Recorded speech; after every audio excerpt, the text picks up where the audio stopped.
Après les langues de feu qui se déposent sur les apôtres, c'est Pierre qui s'enflamme. Il commence un discours au milieu de cette foule hétéroclite de pèlerins originaires de toutes les contrées de la diaspora juive, et il s'adresse particulièrement aux Judéens qu'il accuse d'avoir supprimé le Christ. Mais il assure que c'est dans la préscience de Dieu que cette crucifixion est décidée. Pierre l'assure à ses auditeurs, les apôtres ne sont pas ivres, ils ne sont pas sous l'emprise du vin doux, ils sont sous l'inspiration du Saint-Esprit. Et invoquant le prophète Joël et le roi David, Pierre éclaire les événements qui le faisaient trembler quelques instants avant, enfermé dans la peur avec les autres apôtres dans la chambre haute. Tout cela a un sens, Pierre l'assure. Cette histoire de condamnation et de mort est un signe de résurrection et de vie. Nous avons entendu aujourd'hui les confessions de foi de 3 jeunes filles inspirées, elles aussi, par l'Esprit Saint. Mais à aucun moment il ne nous a semblé que l'ivresse les avait saisies. Pourtant, des apôtres polyglottes au discours de Pierre jusqu'aux confessions de foi d'aujourd'hui, c'est bien le même effort d'énonciation de la foi qui se réalise et interpelle les auditeurs, quelle que soit l'époque. Comment dire sa foi? Comment réussir à rendre compte d'une chose qui nous dépasse et nous excède par sa dimension éternelle et transcendante? Pierre, lui, se sert des prophètes. Il emprunte les mots du prophète Joël pour dire l'événement qui se déroule dans ce jour de la Pentecôte, fête où l'on se remémore le don de la loi sur le mont Sinaï. Ce jour-là, Moïse avait reçu 10 paroles pour ne pas se perdre, 10 commandements pour vivre et rester en vie, 10 commandements comme des jalons sur la route du peuple marchant dans le désert à la recherche de son identité, de sa liberté, de sa propre vie. En ce jour commémorant le don d'une loi que Dieu avait fait par amour pour son peuple, Pierre fait lui-même le prophète. Et il se glisse dans une prophétie passée, celle de Joël, qui dit « Dans les derniers jours, je répandrai mon esprit sur tous, vos fils et vos filles parleront en prophètes. Vos jeunes gens auront des visions, attention les filles, et vos vieillards auront des rêves. » On verra ce soir, les amis. Oui, sur mes esclaves, hommes et femmes, en ces jours-là, je répandrai mon esprit, et ils parleront en prophètes. Je donnerai des prodiges en haut dans le ciel et des signes en bas sur la terre. Alors les signes sont absolument terribles. Du sang, du feu, une vapeur de fumée. Le soleil se changera en ténèbres et la lune en sang, avant que vienne le jour du Seigneur, ce jour grand et magnifique. Alors quiconque invoquera le nom du Seigneur sera sauvé.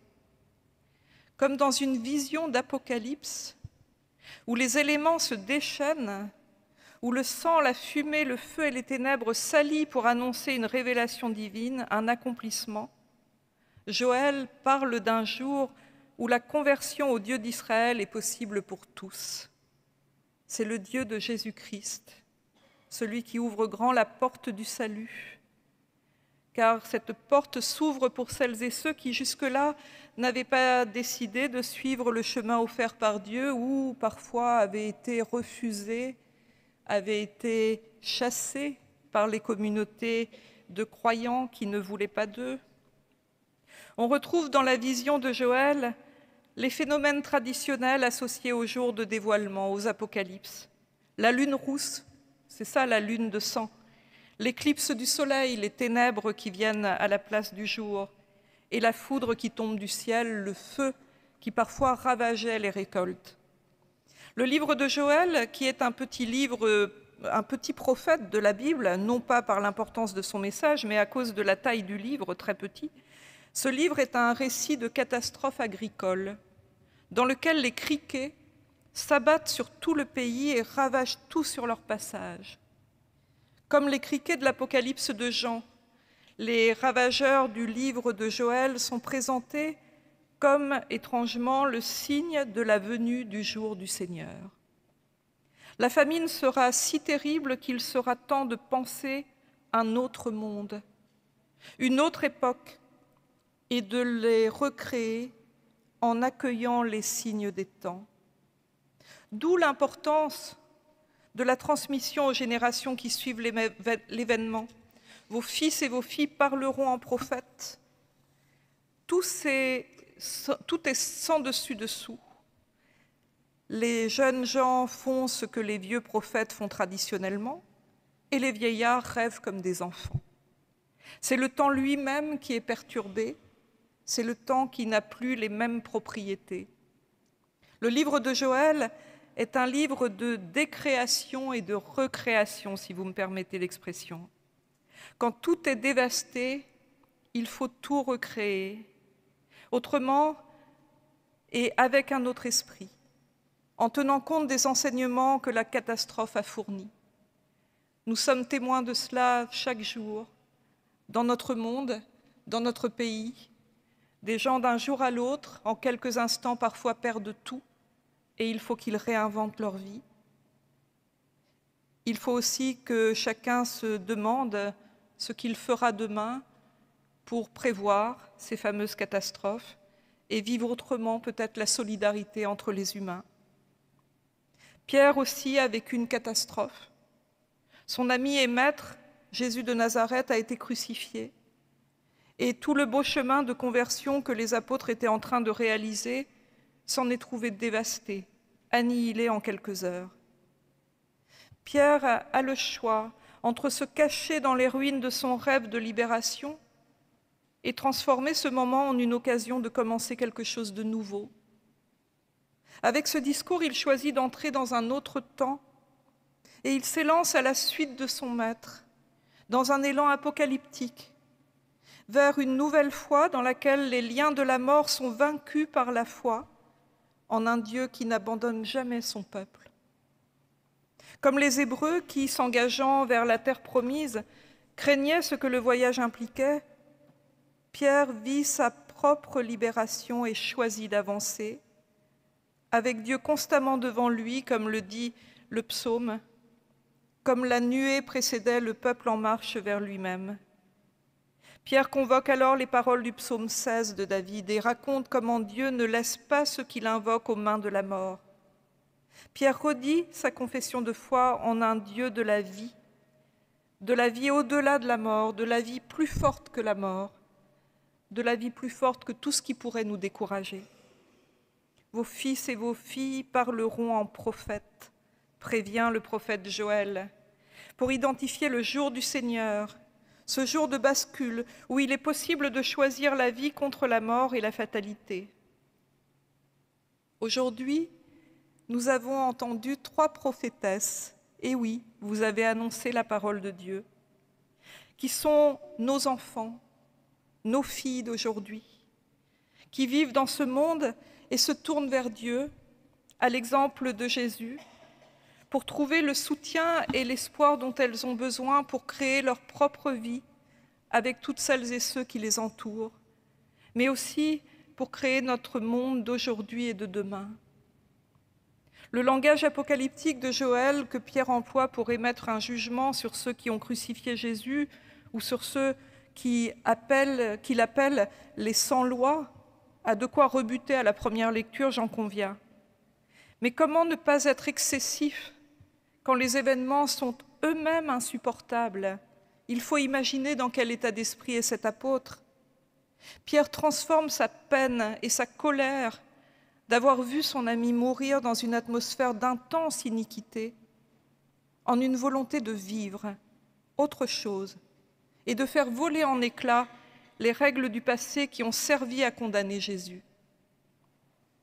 Comment nos fils et nos filles prophétiseront aujourd'hui sur ce monde qui semble attiré par le malheur de la guerre, qui semble ne retenir aucune des leçons des dévastations écologiques qui sont constamment devant nous et qui ne provoquent toujours pas de prise de conscience massive qui permettrait de commencer vraiment une recréation.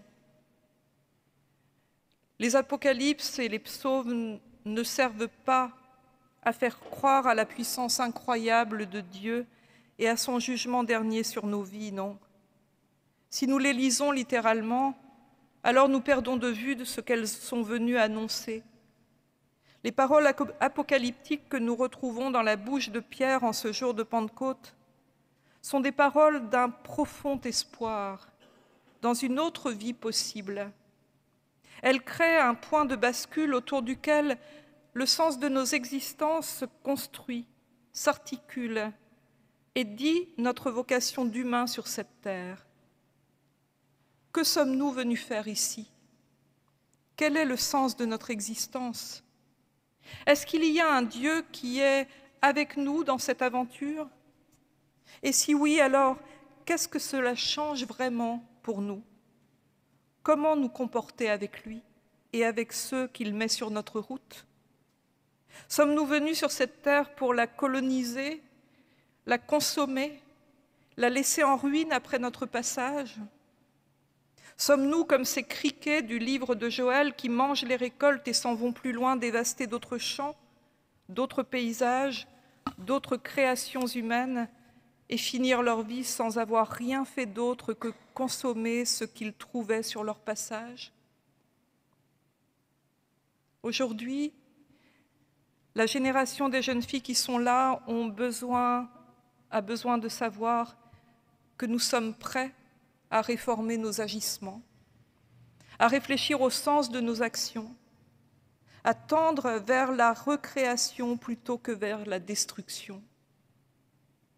Nous avons consommé, nous avons pollué, nous avons détruit, comme sans doute de nombreuses générations avant nous, j'en conviens, et tout cela en croyant que c'était le prix à payer pour le progrès, pour progresser, oui.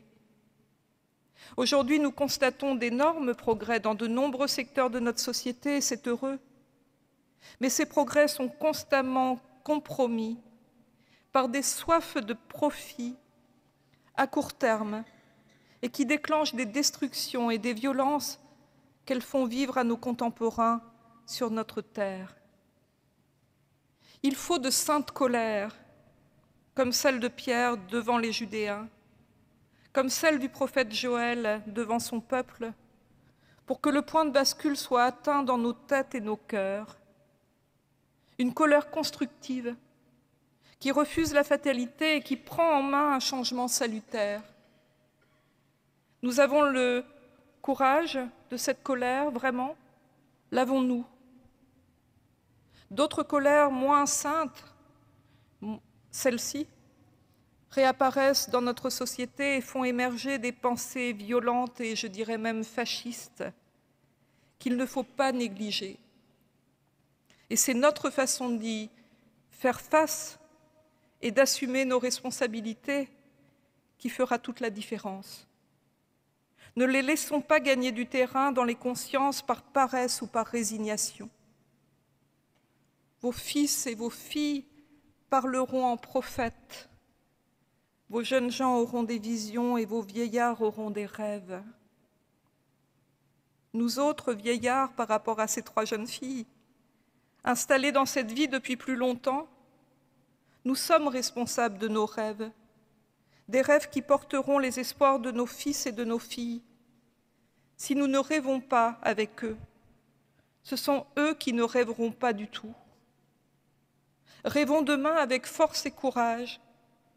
Portons les changements qui portent en eux la vie. Dans tous les lieux où nous pouvons décider, changeons nos comportements pour que nos enfants puissent être prophètes de la vie contre la mort, prophètes de la recréation contre la destruction, prophètes du Dieu de Jésus-Christ contre les idoles qui nous trompent sur notre véritable vocation humaine. Que l'Esprit de Dieu soit avec nous tous. Amen.